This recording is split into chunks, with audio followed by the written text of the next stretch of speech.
কওক যাই মানুহটোক যে আজিকালি দেখা চাকা নাপাওঁ যে কিয়া কিবা বয়স হোৱা পালাক নেকি হেৰি মাহৰ বাকীটো আছিল দিও না হাও নামতে দেখোন ছাৰ কওক যাই ৰ'ব আচাৰ দিয়ক না বাকী আচাৰ নামৰিব বাকী আচাৰ দিয়ক না বাকী দোকানৰ বাকী খাই ফাইদা লৈ খাটি ৰে আচাৰ দিয়ক না বাকী আচাৰ নামৰিব বাকী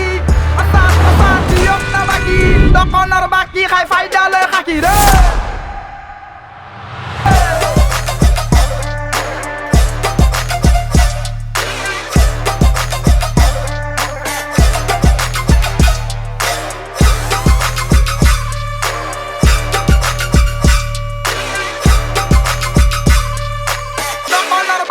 ফাইদা লৈ খাটি ৰ